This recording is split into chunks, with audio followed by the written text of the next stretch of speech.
Hello guys, this is your YouTube channel Practology. আজ আমরা দেখে নেব Baba Saheb Ambedkar university semester 1 course 1.1.1 childhood and growing আপের practicum. Observe the various age group children, early childhood, later childhood, adolescence in various situations like in the classroom, playground, at home, with parents, friends, siblings, and list down the characteristics of them in physical, social, emotional and intellectual domain. আজকের এই ভিডিওতে তোমাদের সাথে এই পুরো প্র্যাকটিকামটি আমি share করব। তো তোমরা দেখে নাও কিভাবে তোমরা তোমাদের এই প্র্যাকটিকামটি লিখবে। সবার প্রথমে তোমরা একটা কৃতজ্ঞতা স্বীকার তোমাদের স্যার বা ম্যামেদের উদ্দেশ্যে লিখে নেবে, এটা আশা করি তোমরা পারবে। এরপর তোমরা তোমাদের কন্টেন্ট পেজটি দেবে, যেখানে তোমাদের টপিকগুলি থাকবে।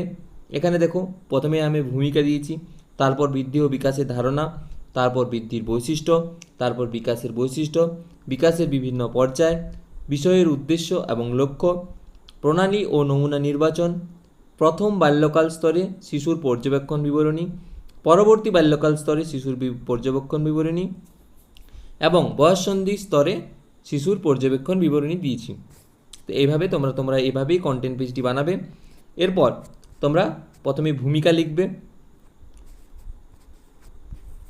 ভূমিকা লেখা হয়ে গেলে বৃদ্ধি এবং বিকাশের যে ধারণা সেগুলি তোমরা লিখবে।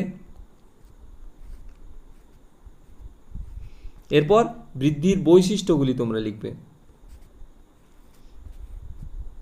দেখো, খুব ছোট এবং সহজভাবেই প্র্যাকটিকামটি লেখা আছে, তো এভাবেই তোমরা লিখে নেবে। এরপর তোমরা বিকাশের বৈশিষ্ট্যগুলি লিখবে। বিকাশের বিভিন্ন পর্যায়গুলি লিখবে। এখানে বিকাশের পর্যায়গুলির মধ্যে দেখো, প্রথমে প্রায় 1 বছর, তারপর প্রায় 2 বছর, প্রথম বাল্যকাল,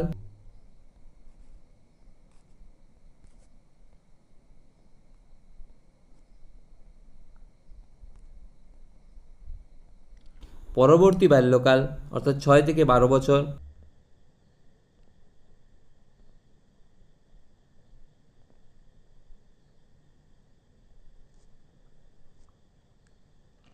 বয়ঃসন্ধিকাল অর্থাৎ 12 থেকে 18 বছর। এভাবেই কিন্তু তোমরা লিখে নেবে।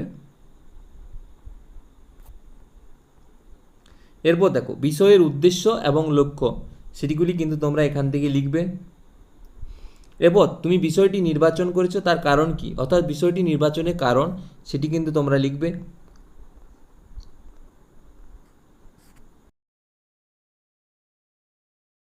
এরপর প্রণালী লিখবে। এখানে বলা আছে, আমার এই প্রকল্পের উদ্দেশ্য হলো বিভিন্ন বয়সের বাচ্চাদের বিভিন্ন পরিবেশে পর্যবেক্ষণ করে তাদের শারীরিক, মানসিক, বৌদ্ধিক এবং সামাজিক বৃদ্ধি ও বিকাশে নথিভুক্ত করা। অর্থাৎ এভাবে তোমরা প্রণালীটি লিখে নেবে। এরপর তোমরা লিখবে নমুনা নির্বাচন।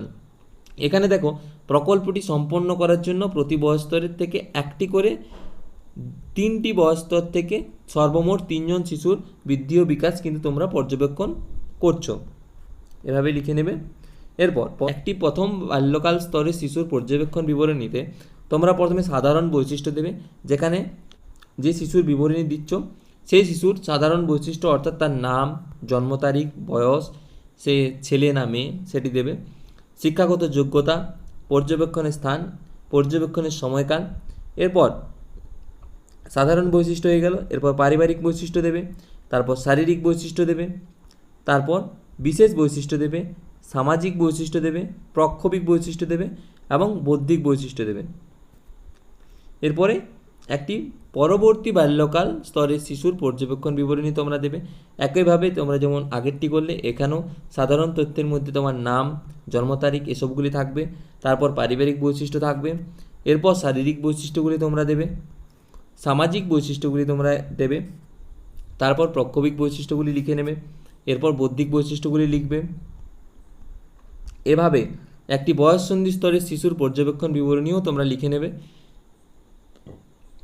এখানেও আগের মতোই সাধারণ তথ্য কিছু থাকবে, অর্থাৎ নাম, জন্ম তারিখ, বয়স, লিঙ্গ। এরপর পারিবারিক বৈশিষ্ট্য থাকবে, শারীরিক বৈশিষ্ট্য থাকবে, সামাজিক বৈশিষ্ট্যগুলি থাকবে, প্রক্ষোভিক বৈশিষ্ট্যগুলি থাকবে, বৌদ্ধিক বৈশিষ্ট্যগুলি থাকবে। তো এতটাই তোমাদের কিন্তু প্র্যাকটিকামে লিখতে হবে। এই ছিল তোমাদের কোর্স 1.1.1 এর প্র্যাকটিকামটি। যদি ভালো লেগে থাকে তাহলে অবশ্যই লাইক এবং সাবস্ক্রাইব করে দেবেন।